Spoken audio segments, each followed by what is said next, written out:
Nós saudamos a todos com a paz do Senhor. Amém. E convidamos a estarmos de pé e abrirmos a palavra no Evangelho de Marcos, capítulo 5, versículo 22. No Evangelho de Marcos, capítulo 5, versículo 22.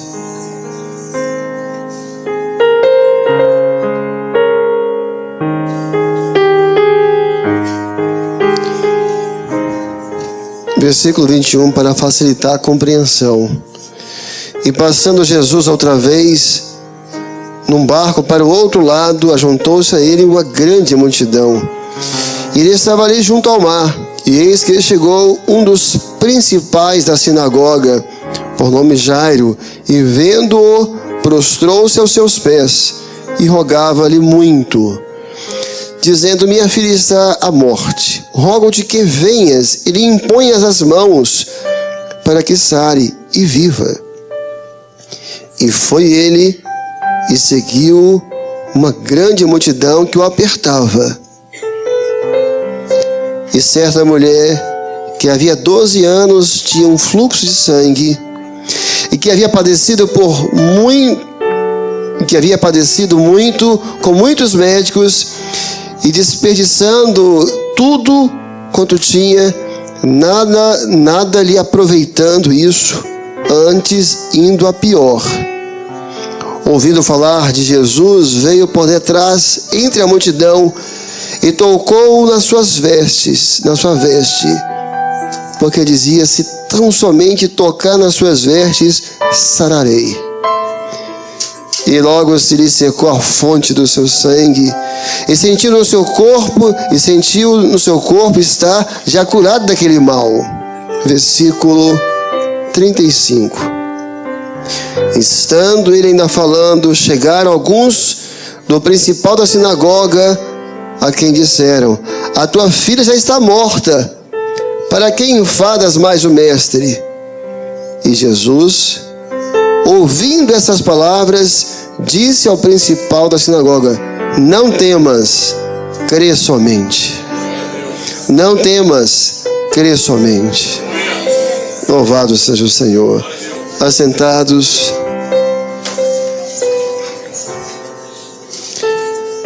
Nós acabamos de ler a palavra do Senhor sobre um homem que estava desesperado. Ele foi surpreendido com a enfermidade de uma criança, de um adolescente de 12 anos. Essa não é a idade natural para algo tão grave, para se perder uma filha. E ele, desesperado, foi até Jesus. Ele viu em Jesus uma esperança. Aquele pai desesperado viu em Jesus uma resposta. Jesus é a esperança para o que está desesperado. Porque em Jesus sempre há uma resposta. Se entrou aqui hoje pessoas desesperadas, Jesus é a sua esperança. Em qualquer lugar. Mas Ele é a esperança que não falha. Ele é a esperança que não mente. Ele rompe a multidão e clamou, diz o texto, clamou muito. Clamou muito, era um clamor da alma. Era um grito de desespero de um pai. A alma fala. A alma grita. O homem precisava conhecer mais sobre a sua alma. O homem cuida tão bem do seu corpo, do seu físico, às vezes cuida tão bem da sua alimentação, cuida tão bem da sua vida profissional, concurso, se preparando, e às vezes cuida tão pouco da sua própria alma. E deixa a sua alma passar fome. E deixa muitas vezes a sua alma carente. E quando o homem não cuida da sua própria alma, a alma começa a clamar, a alma começa a gritar. A alma geme às vezes. E não há nada nessa vida de bens, de vaidade, de posses que possa alimentar a alma. Mas Jesus é o pão da vida. Jesus é aquele que com as suas palavras pode alimentar a alma do homem. E clamou muito ao Senhor, prostrando-se. Ele era chefe da sinagoga. mas prostrou-se e orou: Senhor, venha na minha casa, impõe as mãos sobre a minha filha, ore por ela, e ela vai ser curada, não vai morrer e vai viver.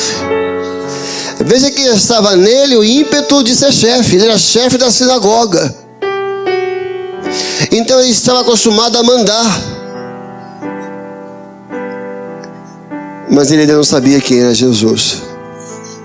Jesus é Senhor.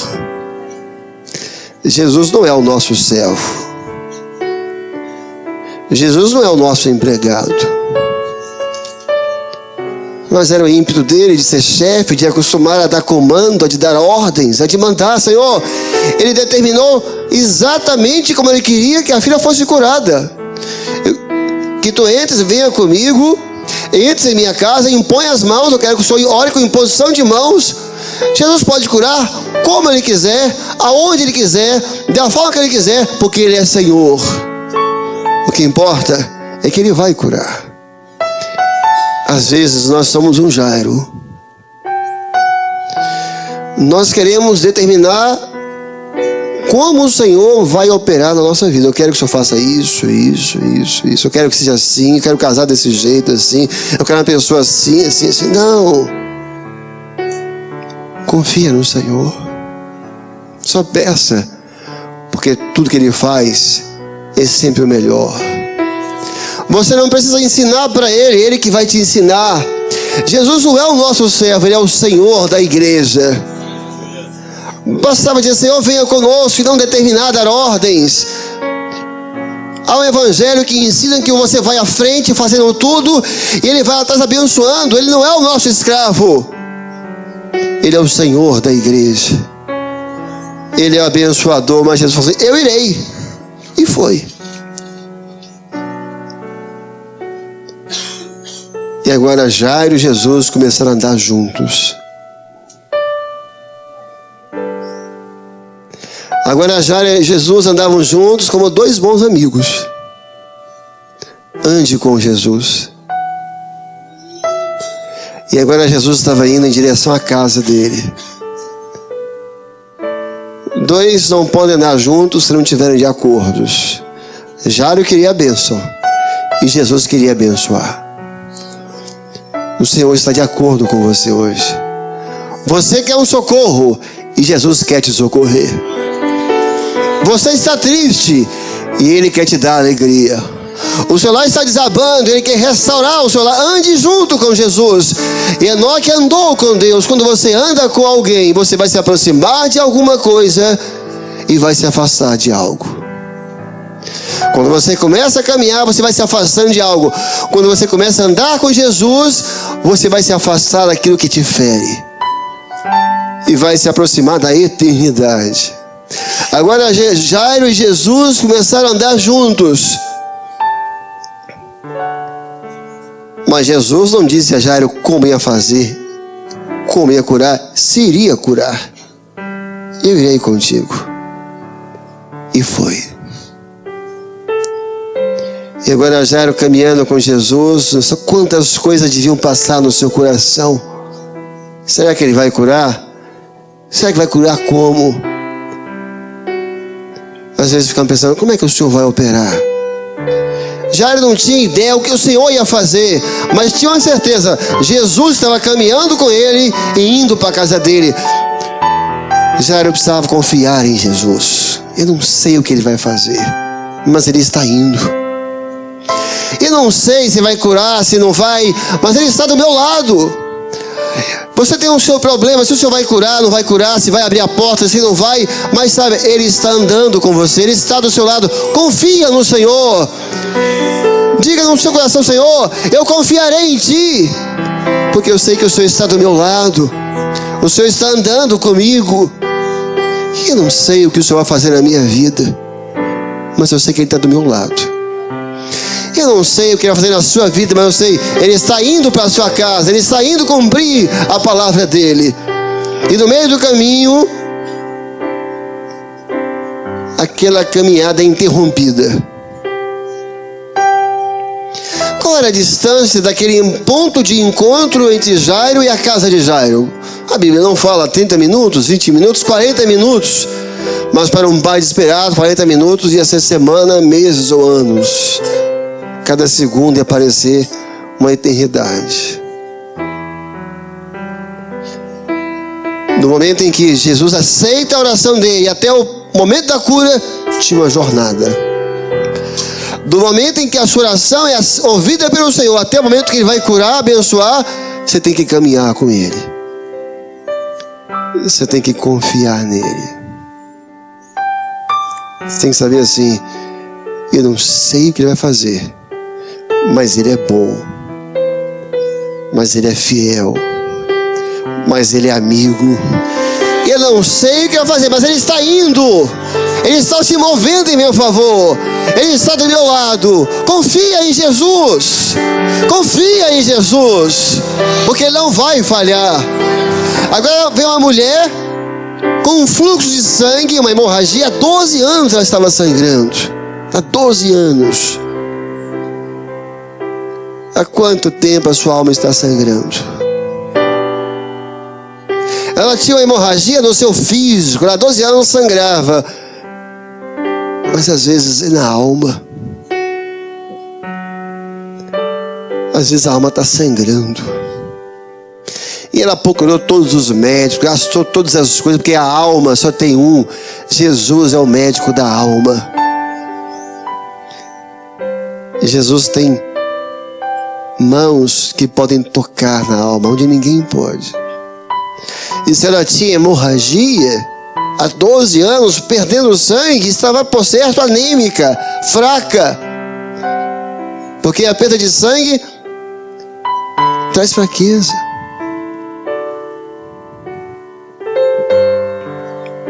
Há pessoas que, por estarem sangrando, estão fracas.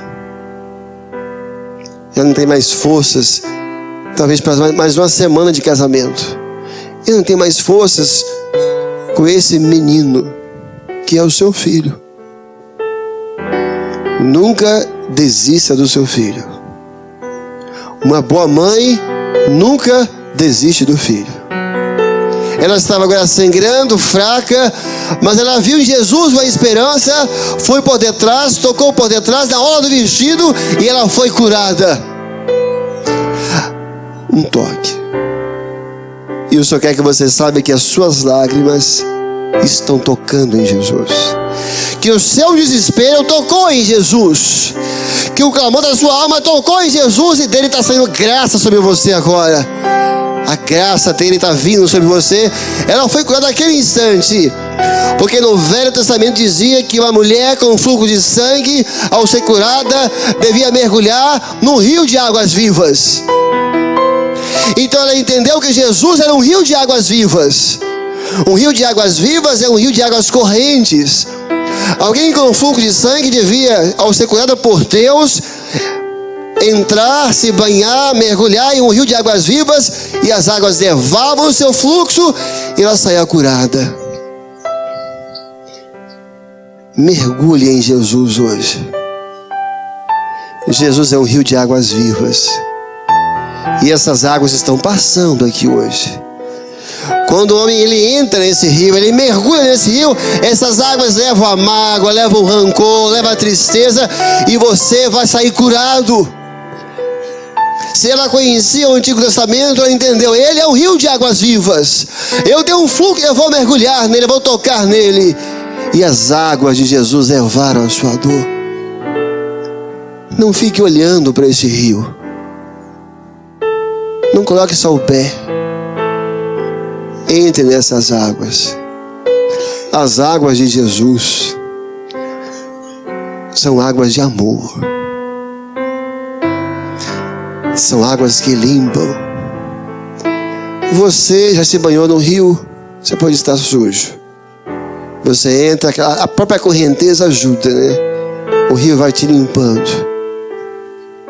Jesus limpa o coração do homem. E ela entendeu isso. Eu vou tocar nesse rio de águas vivas. Quando ela tocou, o rio levou. O rio leva a sujeira, o rio leva o fluxo, o rio leva o sangue. Jesus levou na cruz do Calvário todo o nosso pecado, mas Ele limpou o nosso coração. Jesus percebeu o toque dela. Alguém me tocou. E Jesus percebeu o seu toque hoje. Fez questão que ela desse o testemunho, ela deu o testemunho. Mas cadê Jairo? Cadê Jairo? Foi esquecido? Jesus se voltou para ela, pediu que ela desse um testemunho. E onde estava Jairo? Será que Jairo pensou: será que ele esqueceu que era minha casa? Ele se voltou para ela, ele deu as costas para mim? Será que eu preciso chamar? Ei, você esqueceu de mim, Senhor? Às vezes, nas nossas fraquezas, até mesmo na nossa pouca fé, pensamos: será que o Senhor esqueceu de mim? Ele falou comigo, Ele me fez uma promessa. Ele fez uma promessa sobre a minha casa. Eu estava andando com Ele, eu estava crendo. Ele se voltou para abençoar ela, ele, os outros. Ele se esqueceu de mim. Será que o Senhor virou as costas para mim? Eu preciso tanto de uma benção. Jesus não se esquece de ninguém. Ele tem um tempo dele. No tempo dele vai se voltar e Ele vai curar. Se diz que vai curar, Ele vai curar. Se vai abrir a porta, Ele vai abrir a porta. Jesus nunca falhou. Jesus não vai falhar. Ele é o Senhor. Ele é a própria fidelidade. Ele nos faz esperar. E como é difícil esperar. Oh Deus, como é difícil. Oh Senhor, como a espera dói às vezes. Eu não sei se durou 10 minutos, 15, aquele momento em que Jesus se voltou para ela. Foi um momento tão maravilhoso. Jesus se voltou para ela, o testemunho dela. Como deve ter sido difícil para Jairo esperar. Aqueles minutos parece... Quanto tempo você está esperando? Continua esperando. Graças a Deus que Jairo não foi embora. Ele ficou esperando. Espera, confia no Senhor. Confia no Senhor. Faça dele o seu refúgio, o seu abrigo. Às vezes nós temos a sensação de Jairo, parece que o Senhor se voltou para aquele irmão, para aquele outro, e está abençoando o Senhor. E eu, Senhor? E eu? Mas depois Jesus se voltou para Jairo. Eu imagino que Jairo deve estar dando um sorriso, né? Jesus vai se voltar para você. E é nessa noite, neste culto, Jesus está se voltando para você. A sua espera acabou. Nesse culto, nessa mensagem, Jesus dizendo: eu estou me voltando para você, meu servo. Minha serva amada, eu te deixei esperando. Porque eu não ia operar uma cura, eu ia operar uma ressurreição na sua casa.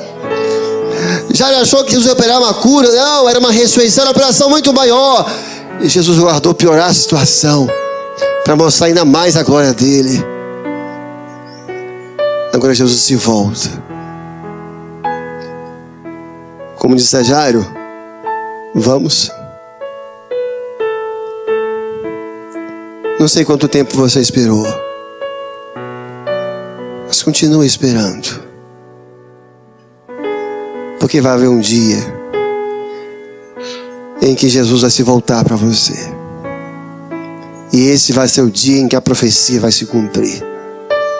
Diga no seu coração: Senhor, eu confio em Ti. Senhor, eu vou esperar mais um mês, eu vou esperar mais 2 meses, mas eu confiarei sempre em Ti, Senhor. E eu vou continuar confiando em Ti, Senhor. Eu confio em Ti, meu Jesus amado. Porque assim como o Senhor se voltou para a mulher de fluxo, o Senhor vai se voltar para mim. O Senhor vai entrar na minha casa. E naquele dia o Senhor vai ser glorificado. Não vai operar como eu queria que operasse. Jesus não impôs as mãos sobre a filha de Jairo. Ele quis mandar em Jesus: entre em minha casa, impõe as mãos. Ele não impôs as mãos, mas ele operou a cura, ele operou a bênção, do jeito dele, da forma dele. Quem confia no Senhor, quem espera no Senhor, vai ter a sua fé honrada, porque Jesus é fiel.